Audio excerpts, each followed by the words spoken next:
குருவே துணை. வாடிக்கையாளர்களுக்கும் ஜோதிட ஆர்வலர்களுக்கும் வணக்கம். இன்னைக்கு நம்ம எதை பற்றி பார்க்க போகிறோம் அப்படின்னா, ராகு திசை வந்து கடகலக்கணத்துக்கு ராகு திசை என்ன செய்யும் அப்படிங்கிறத பற்றி தான் பார்க்க போகிறோம். இப்போ கடகலக்கணத்துக்கெலாம் வந்து ராகு பகவான் வந்து நன்மை தான் செய்வார். ஏன்னா கடகத்தில் தான் அவர் வந்து இது போதித்தார். இது அவருடைய வேதம் போதித்தாருங்கிற இதில் ஸ்டேட்டஸில் வரும். அவர் வந்து கடகத்துலேயும் மகரத்துலேயும் உட்காந்து தான் வேதம் படித்தாங்களாம். அதனால் வந்து கடகலக்கணக்காரருக்கு வந்து நன்மை தான் செய்வார். அதே நேரத்தில் வந்து கடகலக்கணத்துக்கு வந்து லக்னத்தில் இருந்தாருன்னா நன்மை செய்ய மாட்டார். ஏன்னா அவர் சந்திரனுக்கு வந்து பகை கிரகமாக வராரு.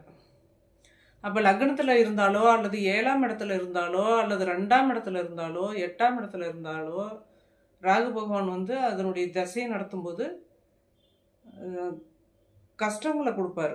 என்னென்ன கஷ்டத்தை கொடுப்பாரு, அந்த 18 வருஷமும் வந்து நோய் நொடி கொடுப்பாரு, காசு பணத்தில் கஷ்டங்களை கொடுப்பாரு. 2ஆம் இடமும் வந்து குடும்பஸ்தானம் வாக்குஸ்தானங்கும்போது குடும்பம் வர்ற வயசில் வந்து அந்த தசை வந்துச்சு அப்படின்னா, வாலிப வயசில் அந்த தசை வந்தது அப்படின்னா, அந்த மாதிரி அந்த குடும்பத்துலேயும் சிக்கல்கள் உண்டு பண்ணி பிரிவினை உண்டு பண்ணி விடுவார். லக்னத்தில் இருந்தாலும் சரி, அவர் 2ஆம் இடத்துல இருந்தாலும் சரி, அது மாதிரி பண்ணுவார். ஏன் அப்படின்னா அவருக்கு வந்து பகை வீடாக போயிடுது. சூரியனும் 2வது வீடு, சந்திரன் வீடு 1வது வீடு, சூரியன் வீடு 2வது வீடு.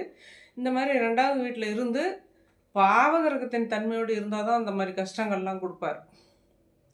அதே சுபகிரகத்தின் தன்மையோடு இருந்தார்னா அந்த பகை வீட்டில் இருந்தாலும் அவர் வந்து பகரோட வீட்டில் இருந்தாலும் அவர் வந்து கெடுதல்கள் செய்ய மாட்டார்.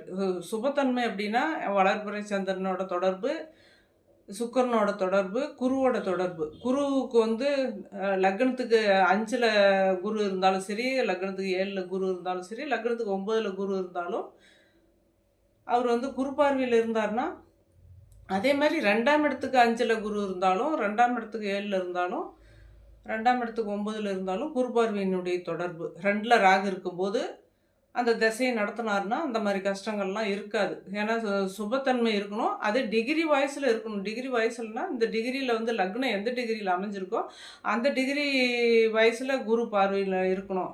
இல்லை ராகு எந்த டிகிரியில் இருக்காரோ அந்த டிகிரி வயசில் இந்த குரு பகவானுடைய தொடர்பு இருக்கணும். அப்படி இருந்தால் தான் அந்த மாதிரி கஷ்டங்கள்லாம் கொடுக்க மாட்டார். வேறு எந்த வீட்டில் இருந்து திசையை நடத்தினாலும் அந்தந்த வீட்டு பலனை கெடுப்பார். எந்தெந்த வீடு இப்போ 5ஆம் இடமா இருந்தால் பூர்வீகம், பூர்வீக சொத்து, குழந்தைகள் இதெல்லாம். அந்த மாதிரி ஒவ்வொரு வீட்டுக்கும் ஒவ்வொரு பலன் இல்லையா? அடுத்து வந்து எந்தெந்த வீட்டில் இருந்தால் என்ன பலன் நடக்கும் அப்படிங்கிறத பற்றி பார்க்கலாம். கீழே